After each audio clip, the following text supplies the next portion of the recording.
So good afternoon, everybody, and welcome to the Iowa City Foreign Relations Council program on the topic of MSF, or Doctors Without Borders. We are privileged enough to have Dr. Michael Mooney here with us today to talk about his experience. And program is called Surgical Missions or Tales from the Field. Thank you so much for joining us today. My name is Sophia Sapgal, and I'm an Iowa City Foreign Relations Council intern, and I'm going to be your host today. This year marks our 40th anniversary. We are celebrating our supporters, our legacy in the community, and the bright future ahead of us on international focused programming in Iowa City. We are deeply grateful for the long-standing support from our community, many of who are here with us today.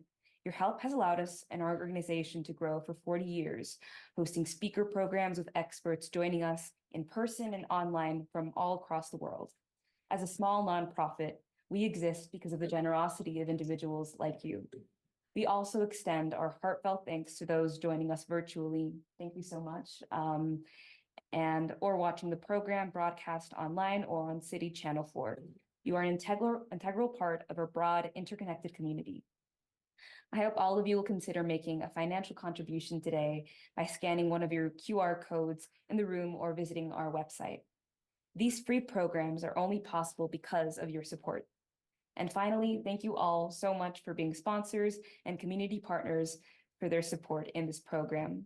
In particular, today, we recognize the Carver College of Medicine's Office of Health Parity for their partnership and for the refreshments provided today. Before we begin, we also want to extend the Native American Land Acknowledgement. Iowa City Foreign Relations Council has adopted the Native American Land Acknowledgement prepared for the City of Iowa City's Ad Hoc Truth and Reconciliation Commission and Human Rights Commission.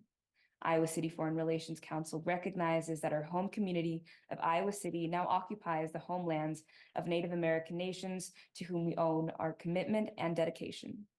The full text of ICFRC's acknowledgement is on our website at iowacityforeignrelationscouncil.org. Now to turn to Dr. Michael Mooney. Thank you so much, and you can now begin your presentation. Great. Good morning. Actually, it's good morning in Portland, Oregon. Good afternoon to you guys. Can you hear me? Yes, we can hear you great. Thank you. Okay, great.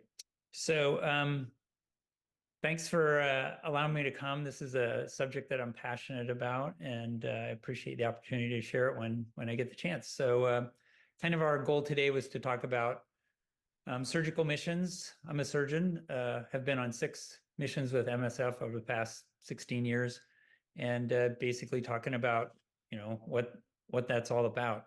On the very bottom of this slide, it talks about NPR note. I'm a surgeon, and I'm talking about surgical things, and so there are some pictures that are somewhat graphic, not horribly graphic to me, but just to let you know, there will be pictures that show people that have been injured and kind of what we're doing to take care of them. So just a little background about me to start with. I was raised as an Army brat, lived all over the world, went to high school in Germany, traveled all over Europe. Then I did my medical education through the Army and traveled quite extensively with that. And I thought I was a pretty worldly guy, pretty savvy traveler, until I got sent to Haiti in my latter part of being in the Army. And it was mind-blowing how naive I was about the situation in the world. So this slide I stole off the internet because I didn't have any of my own slides of this kind of picture. But basically, it's what you see when you drive through the slums of Haiti, Port-au-Prince. And you see these shacks. People live in these things. There's no running water, no electricity, no heating, air conditioning. Basically, it's an area of some privacy where you can change your clothes. But there's running sewage, garbage everywhere. And it's just devastatingly horrible environment. So kind of it gave me a pause there about what was going on in the world and really made me rethink what I thought of the world. And this is a picture that I think many of us recognize on the left, this Earthrise picture from an early Apollo mission. And so we all live on this one planet. It's the only place we know there are humans. And we're all the same on this planet. We all need the same things. We all desire the same things, but we are all just radically different on this planet. And it has to do with where we're born. I mean, I think when I was a kid, I wanted to be born taller, stronger, faster, a variety of things. And I didn't get any choice in this. I was born in the United States. I have a immense number of opportunities that have been presented to me, but half the world live in a completely different circumstance where they are not afforded the same opportunity. So this picture on the right shows an internment camp in Sri Lanka. This was my second surgical mission, and it was at the end of the Tamil Tiger, or basically the insurrection with the Tamil people in Sri Lanka when they were conquered and vanquished.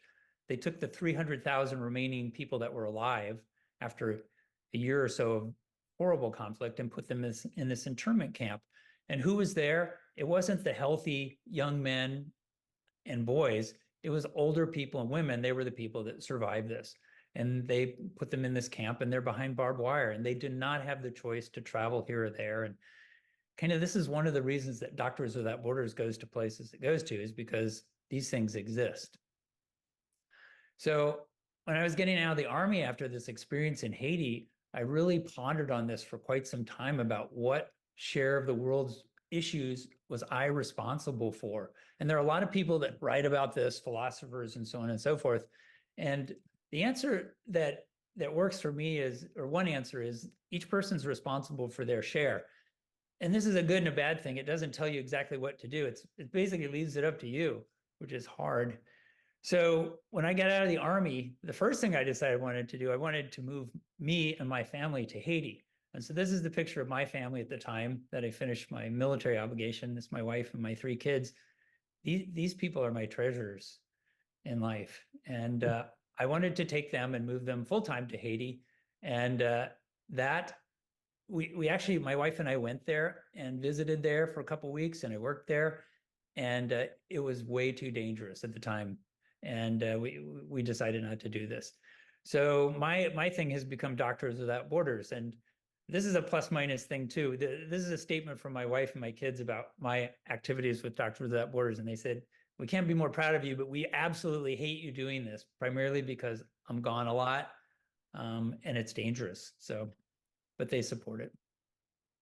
So why did I pick Doctors Without Borders? So first of all, Doctors Without Borders, it talks about, that's the title of Doctors Without Borders. There's many more people that work for Doctors Without Borders than doctors. And so it should be kind of people without borders that care for people without borders. But why, for me, the main things is it's independent, impartial, neutral, and no religious affiliation. The key is caring for people, not selling them something. And who goes on these things? If you look at it, first of all, when I go on mission trips, inevitably every time I get asked by my peer group or people I know, and they say, oh, where are you going this time? And are you bringing your wife? These are not vacation trips. Doctors Without Borders goes to places where they have need, and usually they're conflict, post-conflict areas. They're usually pretty dangerous. You don't bring your family. It's not a vacation. When you go on these things, if you imagine taking a hospital that you go to and moving that hospital to a foreign country, it requires a lot of stuff, a lot of people, and a lot of care providers. And doctors, or actually surgeons, are low on the list. There are very few surgeons that actually go. So who goes on these trips in terms of demographics? People go on these things because primarily they're doing their share. They have some sort of need to do something for the world's problems. But also people that go on these things like it. I like it. I like the challenge. I like meeting people. I like going on these things. And I've gone again and again because it gives me some positive feedback. There's a lot of people in their 20s, 30s, gets lower as you get older, but there are people in their 80s that are working with Doctors Without Borders, and they're from all over the world. I've met people from everywhere. Each mission has kind of a designated spoken language that's the main language. And so most of the ones I've gone in have been primarily English speaking. I've gone on one mission that was only French speaking, which was a little challenging for me because I don't speak much French. But the main language that's spoken is not language like English or French. It's people skills. And so people that go in these things, usually they like people, they like working with people, they're good in stressful situations, and touching people, smiling at people, being warm is really key to being successful in these things. Why is Doctors Without Borders needed? If you look at this long list of things that they do and provide support for, conflict is kind of on the bottom. And so basically all sorts of things. if you go into the Doctors Without Borders office, they have a sign up and they say, where do we go? We go where the need is. Most of the places they go, they are in hundreds and hundreds and hundreds of places in the world right now. South America is big, and then all over Europe and Africa. And these are the 6 places I've been. Pretty much most of mine have been conflict, post-conflict, because that's where you need a lot of surgical care. So jumping into the tales of the mission, this is a picture from the plane. On the first mission I went was to a place called Akwem, Sudan. It was in the middle of the whole Darfur conflict. It was in 2006. We were right on the border of North and South Sudan. It took hours of flying to get to where we were set up. And if you look at this shows you what the terrain is for hours and hours and hours. No cities, no major roads, no major anything. But if you actually look down on the right, kind of where these look like linear white things are, those are paths. And there are people that live down there in a super harsh, difficult environment. And we were there primarily for conflict, but also for a community or a large area of excluded healthcare access. This is what you see when you went to our base. This is a bunch of Land Rovers out in front. There's some stuff in the back that's the top of huts that we worked in, and also tents. And the first thing that happens when you go on any of these trips, which kind of drives you crazy, but the first thing is they give you a safety briefing when you get there, because the context is pretty much always conflict, post-conflict, and they want to make sure that you're safe and know what to do. It's hard to do that because you've been traveling for 3 or 4 days, getting there literally, and you're jet lagged and you're exhausted. You just want to go to sleep, but they sit you down and they tell you what's going on. How do you stay safe in these places?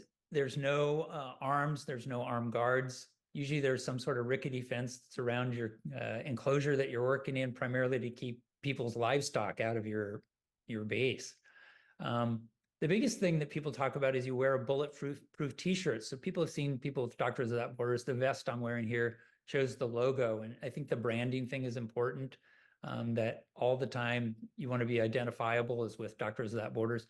And then usually every mission has at least one person who their full-time job is working with all of the parties in the community. In North Sudan, we work with North Sudan, South Sudan, that sort of thing, with the mayors, with the local people. And I think another thing that helps with safety is that we provide medical care. When I was in Haiti, we were in the middle of the slums in Haiti, and there was active battle going on. This was about 2 years ago, all the time.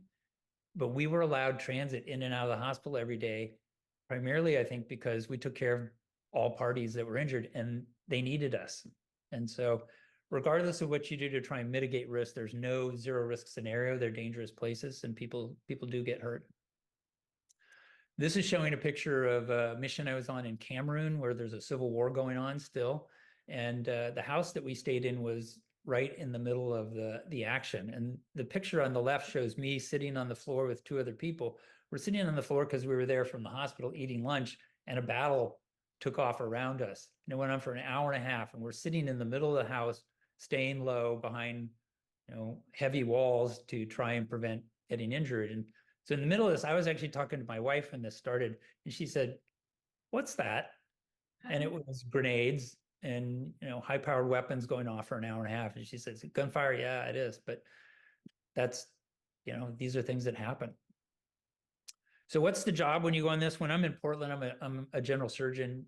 If you came in and you had appendicitis or cholecystitis or a hernia or you had colon cancer, that's what I do here. In these contexts abroad, I'm the surgeon. I'm the thoracic surgeon. I'm the gynecologist. I'm the pediatric surgeon. I'm the plastic surgeon. And I didn't grow up knowing how to do all these things, but I did grow up with a skill set that can let me do anything. And so when you go into these contexts over time, you get better and better at it. There's some training that's provided ahead of time, but basically sitting down and reading about things can get you through an awful lot of things. And call people. Sometimes the local people help you because they know what you do, but it's a big job. What's the real job though? It's taking care of people. So this is the first mission I was on, this Akwem, and we would have up to 1,000 people a day that came to our sick call time. And they came from all over for hundreds of miles of catchment area. A lot of people walk for days to get there. And this is who we took care of. I didn't take care of 1,000 surgical patients a day, but a few every day. I was asked to try and give some really important takeaway things. If you ever go on a mission, what you need to do. So this is about taking a headlight. All of these, in the United States, we take for granted, you turn on the lights, they come on, you turn on the water, you got water, all these things. These missions have none of these things. Most of them, we have a generator. MSF is moving more and more towards using solar, but the power goes off all the time. And so this is showing on the left our triage hut, which is super dark. And then you're trying to see people and see what's going on. Bring a headlight, which was probably the most important piece of equipment that I had, was being able to see. And so this is talking about simple mission math. What happens? Why do people have problems there? Why are they injured? This is showing kids, wherever we go, people are interested in us because we're different and we're from different places. They want to meet us and talk to us. And so it's kind of super cool that you meet kids, you meet families, all sorts of people, and want to show you what they're doing. And anyway, these guys were walking around, but it shows you the kids don't have shoes on. They're pretty dirty if you look at them because they're running around in the dirt. And so you have these kids running around in dirt. And how do people clean there? The top photo is a little dark. I took it in the morning, but there are people that are bathing in puddles. And the puddles aren't just used for people for bathing. The cows come by and jump in them, the dogs, they're pretty dirty things, but people can kind of wash the dirt off. But the slide below, the two young gals, they're carrying water. There was a well in the village that I was working in, and it was the only well for probably 50, 100 miles around. And so people would come with little plastic jugs and get clean water, and they could take that back to their homes, but you can only take so much, and most of it was for drinking and cooking and not for cleaning, and it was just tough to stay clean. And so what happens when you get dirt and you can't clean it very well, you get a lot of skin infections and abscesses and other sorts of things. So the baby on the left had an ear abscess that we drained, and the baby on the right had several abscesses that we drained. And I had kids that had 12 abscesses that we drained and some worse infections. But the thing about it, I talked about when I started out, I showed the picture of my wife and my 3 kids who are my treasures.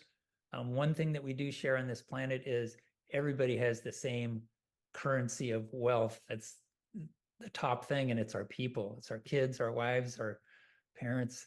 And look at this mom looking at her baby, and she just loves that baby. And it's truly an honor and a joy to share that they trust us to share their treasures with us. And that's one of the big drivers to me coming back again and again. Here's another thing that happens. So people in that community lived in these little huts called tukels, and it's rough. There's the remnants of crops in the front. They have to keep up the animals. They have to collect water. They have to collect wood. I mean, it's just a really rough day-to-day existence. And so you have these kids running around, and oftentimes the mom can't find them, and they're playing around the fire and they'll fall in. So this is a baby that we saw there who fell backwards into a fire and burned himself. And fortunately for this kid, he was able to heal up with just wound care, dressing changes over several days to several weeks, and he healed up and he left. But look at the mom on the right. These people take as good care and care as much about their babies as we do. They just have a much, much more difficult environment to do so. But she's holding her baby's hand and, again, trusting us to help out with that. So some don't heal up with wound care. Some need skin grafting. This is a gal who's 17, different mission, had a cooking fire on her left leg, needed a skin graft. It had been neglected for months, and it was just festering and a mess. And she was so ecstatic that she got grafted and fixed. And it was just, that's heartwarming. It drives you to do more of this. On the other end of it, there's kids that come in, they get burns that we can't fix. This is a 6-year-old girl, beautiful girl, who fell in a fire, got caught in a fire in her tukel and couldn't get out, and had a 50% burn. And for a variety of reasons, we couldn't fix her. And I think everybody in the hospital was heartbroken about this. And she actually hated us. It was so painful. It was just so emotionally wrenching, day in and day out, taking care of her. But she went home and she died. So when I need flour in my house, I go down in the basement and I pick up a bag of flour that we bought and we make whatever. When people need flour here, they have to grind up the grain themselves. And so this is this gal's food processor. It's a little a stump that was hollowed out, and she has a big stick, and she pounds the grain into flour. And I actually tried this. This is me on the right. It's hard. It's hard because the big stick is very heavy, and trying to get it down the hole each time. And you're doing this manual labor day in and day out, and people get injured. And so this is just a representative sample of probably 5 or 6 times this many hand injuries I saw in the 1 month I was there. Just all sorts of things that people are doing that their hands get injured. So huge. Foot injuries are common because why? People are walking everywhere in these really harsh environments. And these kids on the right are fishing. They wanted me to go with them. I said no, no. But anyway, this is a kid who came in, who his parents brought him 3 days walking to get to us. And he got bit by a snake. And the snake up on the right side is a green mamba, which is a snake that's there and just in the environment. And by the time he got to us, he was nearly dead. He was so sick from infection. And so the only thing we could do for him was amputate the dead foot. And so the guy on the right side is making a pair of crutches for him. And the kid actually did well. We had the muddy area that was in front of our base was where the local people played soccer. And so pretty much every night they had a soccer game out there. And they had a kid there who was probably 16 who had had a previous amputation, who was faster than all the other kids. He would run with one leg and a pole that he held in a hand. And he had a really great pivot, and he could kick the ball like crazy and looked like he was doing fine. So people adapt. But the big thing with this kid was saving his life. When I was growing up, my dad used to tell me and my siblings this when we went out of the house. He said, "Don't put any beans up your nose." And I thought that was the funniest thing. Like, who would put beans up their nose? That's such a silly thing. Well, going on missions, I have not been on a mission where I didn't see kids that put something up their nose. Beans, rocks, marbles, all sorts of things. Well, the first time I saw this there, I had a kid come in with this bean up his nose, and I'm like, how are we going to get this out of there? Like, I don't know. So what you do is you sit down. This picture in the middle is a book from a foreign surgery book by a guy named Maurice King, which is this big paperback thing that lists all sorts of things. So I pull out my book, say, hang on for a minute, pull out my book and I read about it. And they say, oh, you can make this little device out of a paper clip and take beans out of the nose. And pretty much every mission I've gone to since, I do this with a paper clip there. And the people are always amazed that this works so well, but it does work great. You see a lot of gunshot wounds. Most of the people with gunshot wounds, it's high-powered weapons like Kalashnikovs. Most people that get shot in the chest or the abdomen with a Kalashnikov, especially if it's close by, do not survive it, especially in this context. Most of the people I see with high-powered weapon injuries, it's orthopedic trauma. Like they get hit in the leg and you get an open, dirty fracture, which requires a lot of care to get it better, but they don't die. So these are the people I see. This is showing a picture of just a representative person. I've seen hundreds and hundreds of these. This is a guy who was on patrol with other people in Sudan, and he got shot in the leg, and it's his left lower leg, and you can see the leg is very dirty, and it's kind of blown open, and there's a fracture, and yeah, it's just the first thing you do is you can't put him in a cast because you just wrap up dirty, messy infection, and you need to be able to get to it every day. So you put them in something called an external fixator, which is this little, if you look at the picture, second one down from the left, where it's little plastic pipes and bolts, and you basically bolt everything together and you leave the wound open so you can take care of it. So the right upper picture shows the wound getting better. It's nice and pink. And then the right lower picture shows us after we put a skin graft on it. And this guy was probably ready to go. I don't recall exactly, but in a couple of weeks, usually it takes a couple of months for the fracture to heal, but then he should be able to walk on this again. We did see occasional weird stories. This is a kid who came into our ER in Cameroon with abdominal pain. He was at home and he was studying in his room, and he developed just acute onset of abdominal pain. And so he came into our ER, and the ER called me and they said, we think he has appendicitis. And so I go and see this guy. And it's like, he has an abdominal exam that shows that there's something really bad wrong in there and you need to operate on him, but I didn't know what it was. So we took him to the operating room, and what we found, we do what's called an exploration. We found that he had 3 holes in his intestines. And it's like, couldn't find what it was from. And so we washed it out, we fixed the holes. And in the process of washing it out, a lot of fluid collects in the pelvis. So you go in, you scoop all that out. And when I scooped out the fluid, I found this bullet that shows it's in the palm of my hand on the left slide. I'm like, okay, where did this come from? So then we're starting to look at the guy more closely, and above the drapes that keep us from the anesthesiologist, he has a little, it looks like a little 2 millimeter, looks like a mosquito bite near his left nipple. And that actually was the entrance wound from this thing. And so it went into his chest, through his diaphragm, and into his abdomen. So then we looked more carefully, found the really teeny little hole in his diaphragm too. But he did fine, but he gets some weird stuff. There's a lot of stuff that I've done on missions that I'd never done anyplace else before.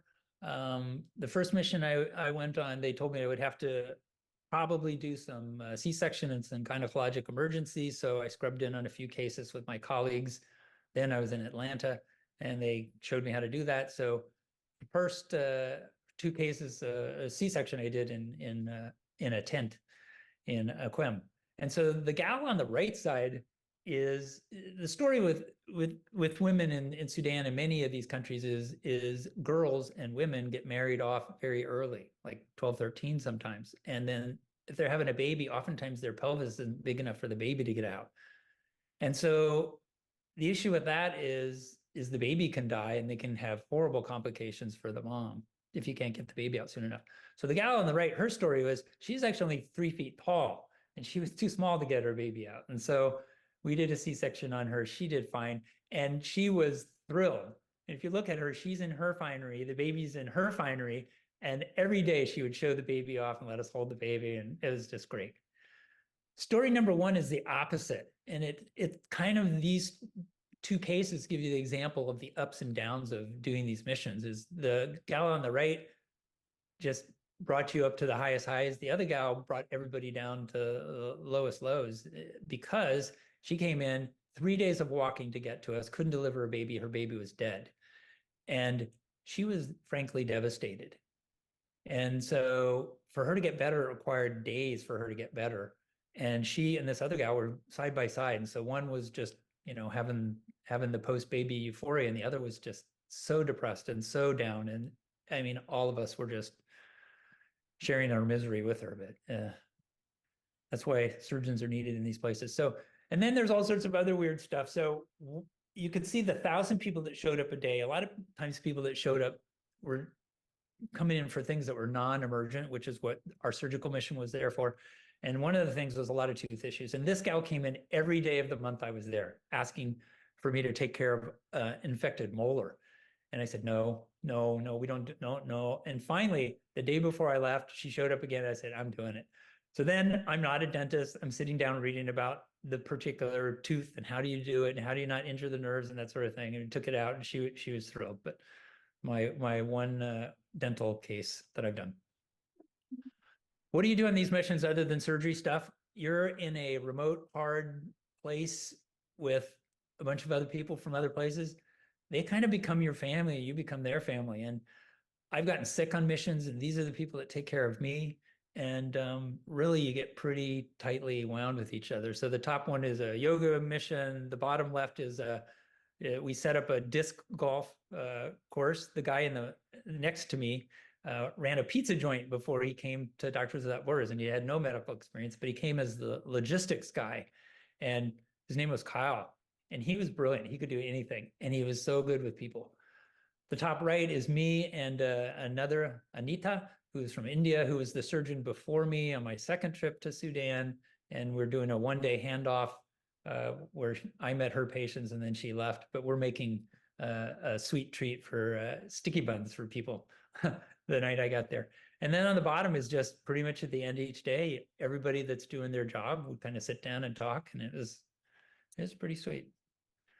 Dining options were limited, so this is takeaway. What you got there was a lot of fruits and a lot of vegetables. Food is very expensive to bring in, so you eat mostly what's available locally. My recommendation is bring snacks. Every mission I've gone, I've brought little bags of trail mix, and I usually bring enough to have one for every day I'm there. And having some sort of comfort food is amazingly helpful. The other thing is when you go to these things, because the people there, I go for a month or two. Most of the people on mission are there for 6 months to a year. And so bringing them some treats, some chocolate, some wine, some different type of spicy food. They love it. Yeah, it's great. You're a hero. One of the hardest things for me on missions are most of the missions I have gone on have been in Africa. It's super hot. So this is a slide that shows the temperature in Portland when I left. It was 50 degrees, and when I got to Agok, Sudan, it was 110, and it was miserable.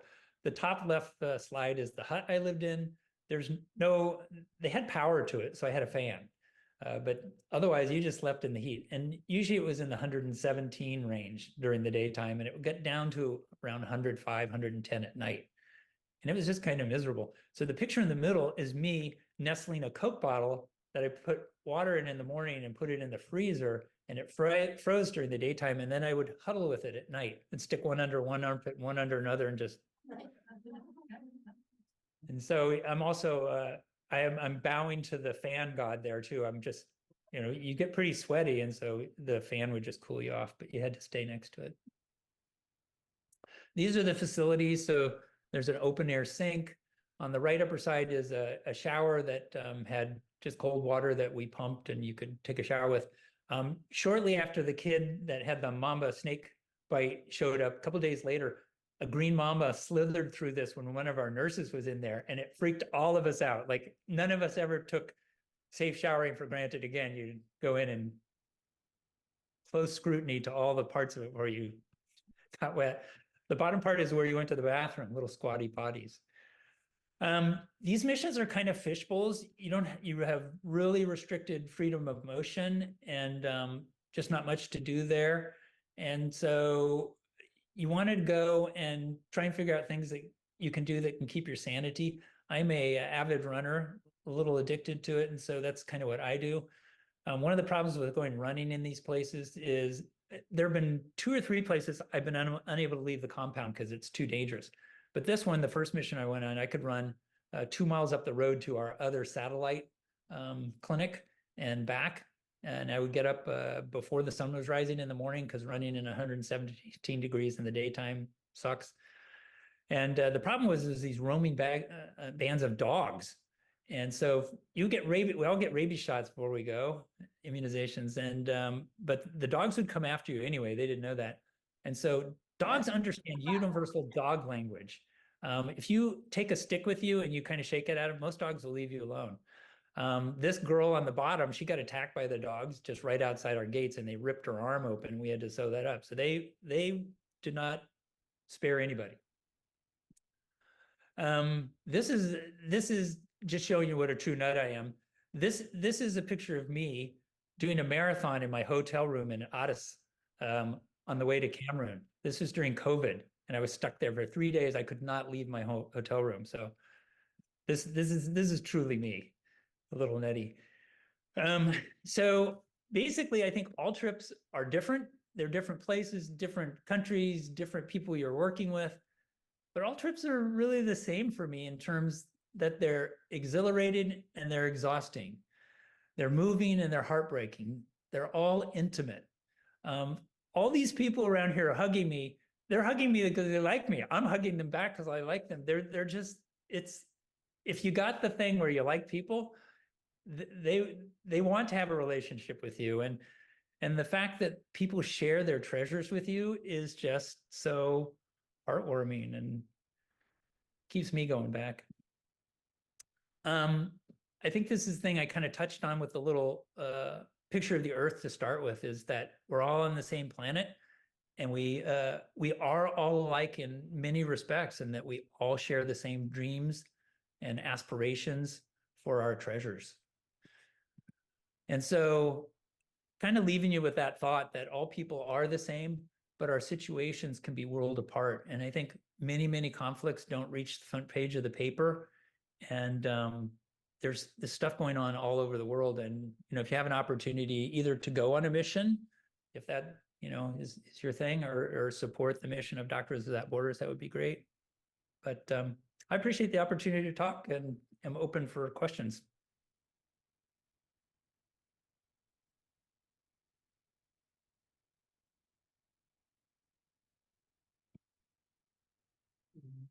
Thank you so much, Dr. Mooney, for your amazing presentation. Like you said, we're now going to be accepting any questions. So if you have any questions, just raise your hand and then you can just speak them out. And if you don't hear them, then you can let me know and I can repeat them for you.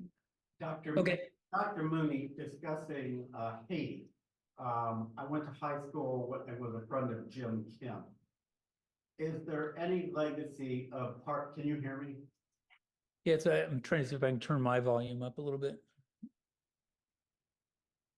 Try again. I went to high school with Jim Kim of Partners in Health. Okay. Is there any legacy of Partners in Health in Haiti? And if you read the book, maybe Mountains Beyond Mountains, it was a very depressing ending in Haiti. So I'd like Yeah. I know when I was there before in around 1996, 1998, and then when we were back in 2000, they were still heavily involved. I don't know what the situation is right now because it's so tenuous across Haiti. And so who's there now, I'm unaware of, but Partners with Health had a long, long legacy in Haiti. Thank you. Book was moving, yeah. Yes. First off, thank you so much for speaking to us. I was curious about, prior to going on one of these missions, what kind of, training or briefing are you given on different, important cultural aspects of care, language training? How are you really given any briefing or training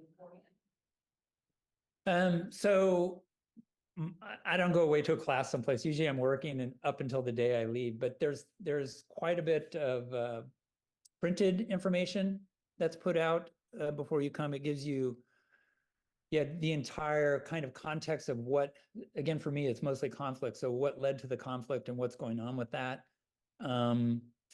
Cultural context, what's going on with the people, kind of what religious customs are, what are the things to do and not to do.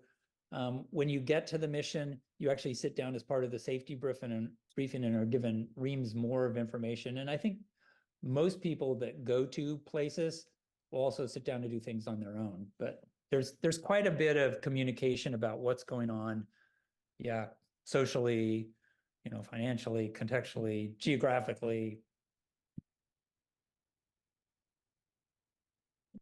You talked about one of your missions where the primary language was French, and I was curious what problems you ran into not being able to.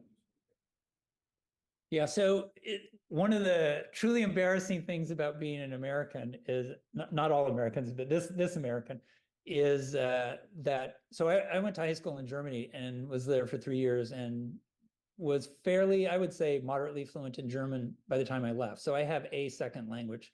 The problem is most of these missions in Africa are former French colonies, and that's why it's a language that's spoken heavily.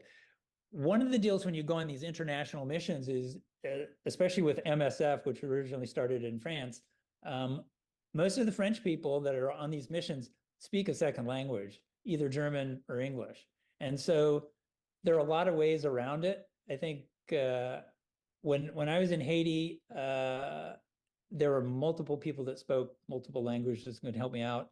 I did not have a formal translator, and there were times when I needed to grab somebody else. Like we had a physical therapist who was from Brazil, who spoke fluent French and fluent English. And I would come grab him and I'd say, I can't get through to this person, or he can't get through to me. Can you come? And so there were workarounds about it.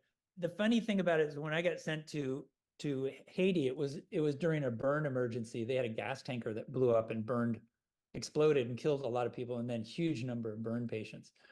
And so they brought people from all over the world there to work, and they had a surgeon there already who had been sent there right at the beginning of it, and he was from US and he didn't speak any French, and he said, I'll be okay. He left because he felt so uncomfortable.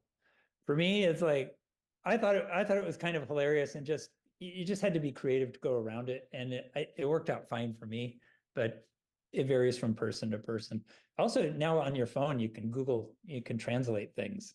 It's slow, but it works. I don't know if you can see us, we can see you. But this theater is full of a lot of medical students and global health students, as far as I can see. Do you think there's a particular point that these people would be most useful for MSF?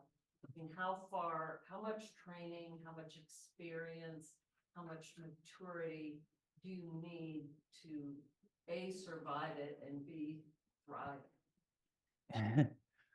I think, good question. I think, if you were, so again, I'm talking about Doctors Without Borders is more a Peoples Without Borders thing. And like I talked about the guy that owned the pizza joint and came and worked for Doctors Without Borders. The logistics guys, what they do is they set up all the plant. They run the electricity, the water, they get the stuff, they keep the vehicles. And I actually like their job. I always covet their job because they actually get to go places. They go to the community, they're, out and about and doing different things. They meet lots of people. Whereas the surgeon, what you're doing is, I'm at the hospital every day and I never go anyplace. And so, and I set that up because I like doing that. And it's good, but I do covet these guys, they're their job. So it depends on what you're doing. I mean, there are people, like I said, there are many, many people that go on these missions, or the majority of people on missions are not medical, they're other people. And so, pharmacists can do it too without doctors, but there's a lot of people that aren't even medical. So when I went, I think I touched on this a bit. I think the number one thing you have to go is, I meet doctors all the time, especially surgeons who they are left little finger specialists, and they don't want to take care of anything else, and they're not comfortable taking care of anything else.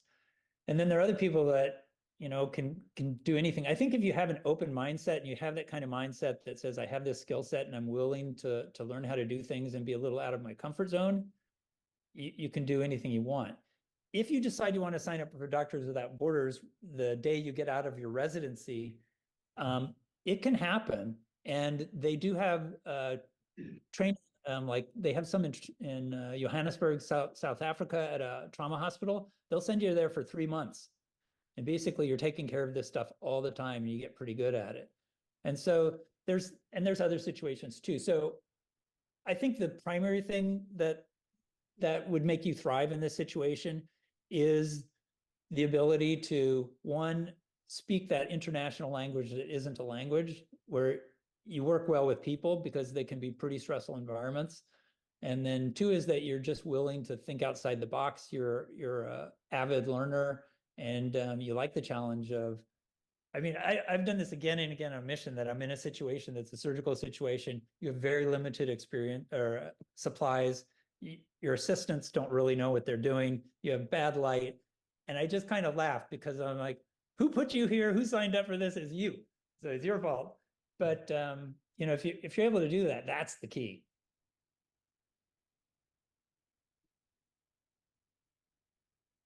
Where do you go for your initial briefing when you Where do you go for your initial briefing when you arrive at a mission? when you're in the United States and you're signing up, you go to New York or somewhere to get your assignment or get orientation? If you want to, if you're interested in signing up to work with MSF without, and I keep using MSF, so Médecins Sans Frontières, which is the French pronunciation. If you're French speaking, don't criticize my French, but MSF is what most people talk about Doctors Without Borders by, except in the US. So if you want to sign up for a mission or you're interested in it, go to their website, and it's pretty explicit about what to do. So you can apply for medical and non-medical things. And if you're accepted, they'll interview you. And if after the interview, it sounds like it's going to work out for you and work out for them, they'll bring you to New York for formal training, usually for a week or so of it. They'll put you up, they'll fly you out there, put you up. And like I said, if it's something where you need more extensive training for whatever it is, that's something that's negotiated mission by mission. If you're going someplace that doesn't have a lot of burns, they're probably not going to send you someplace for more burn care. That answer it? Yeah. how many on your team and how long do you stay? So I think the smallest mission I was on was in Cameroon, and I think the total expat team was probably 10 people. And then I've been on, I think the biggest hospital I was in Agok, Sudan, and there was probably, I don't know, 50 or 60 of us. I've not been on any missions where there is more than one surgeon. And so that's why if you're the surgeon, so most of the time for surgeons in high volume projects, which are the ones I've gone on, you're working 24 hours a day for, usually for me, I'm there for 2 months.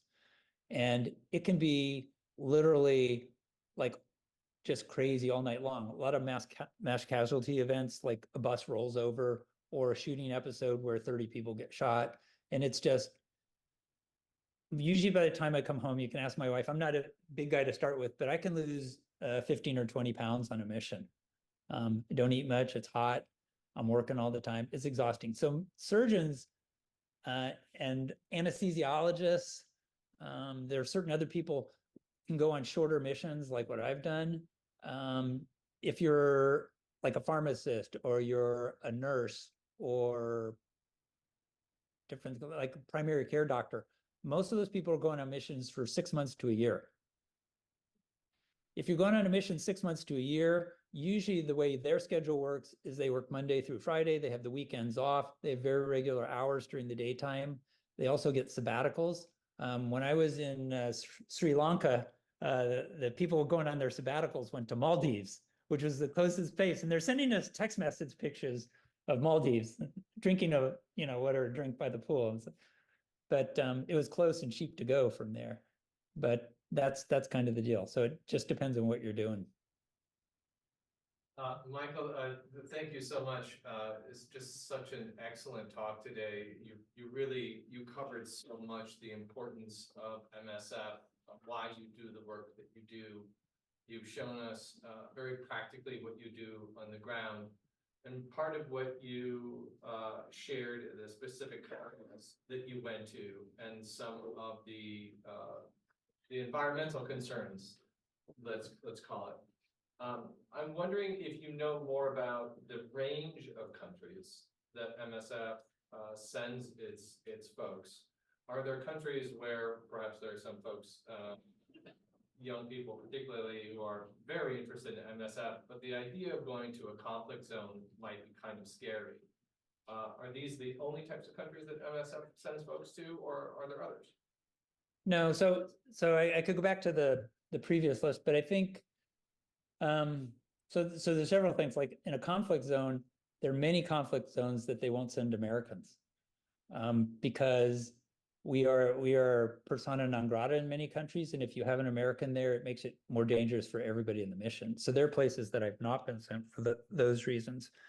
The other thing is, if they're offering to send you to a conflict zone, you always have the option of saying no. I don't want to go there. I mean, it's not like if they assign you, you go. It's optional. And so I think MSF, there's a lot going on in South America.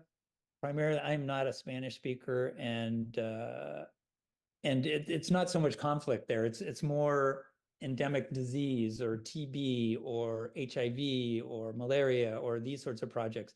Oftentimes it's nutritional things. And some of these are in areas that have no conflict at all. And so, yeah, there's lots of opportunities not to go to conflict areas. Thank you. I went to, I did the one that was non-conflict for me. I went to Nigeria and a place called Bamenda. And the biggest issue in Bamenda was there was just lack of access for a really big city with a lot of trauma, primarily motor vehicle trauma, and people couldn't afford the care. And so we were there for that. And so it was a lot of trauma, and there was like typical city, there was gunshots and knife wounds and that stuff coming in too. But the majority of it, like a typical case there was, they had these really small roads and people were becoming more and more wealthy, and they had cars that would drive fast down these roads. They didn't pay any attention to the people that were walking on the roads. And so I saw like 3 or 4 kids this way.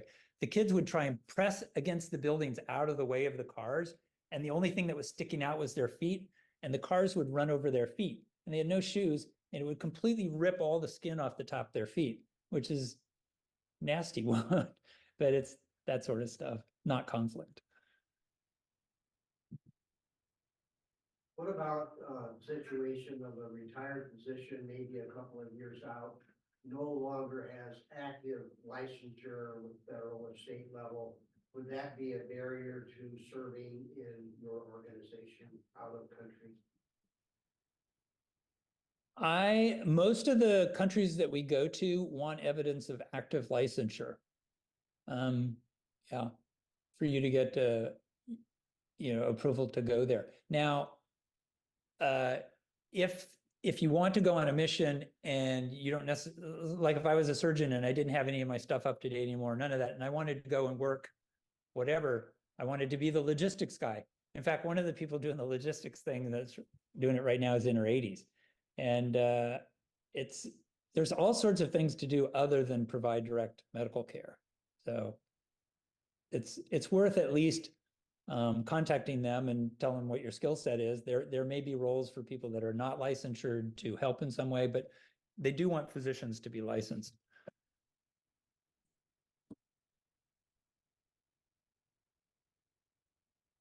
Okay, those are all of our questions. Thank you so much, Dr. Mooney, for your talk. We really appreciated it. If any of you joined the program today, the refreshments provided or the opportunity to connect around important international topics with in-person and virtual experts, please consider financially supporting our mission to help Iowans better understand international issues and foster global engagement. Thank you so much to the members of our community for their enduring support. Our next program and last of this spring semester is an important and timely topic. It features a panel of 5 Iowans speaking on obstacles to peace, stories about Palestine. Join us from 6 to 7:30 on Friday, the 3rd of May at Iowa City's Public Library. In this program, Palestinian and Jewish Iowans share their personal stories and experiences of identity, oppression, and solidarity, and also share hope from inside of Palestine and the United States. Thank you again for joining us today. Sign up for a monthly newsletter if you're interested in these programs, and also consider following us on social media. With that, we are adjourned. Thank you so much.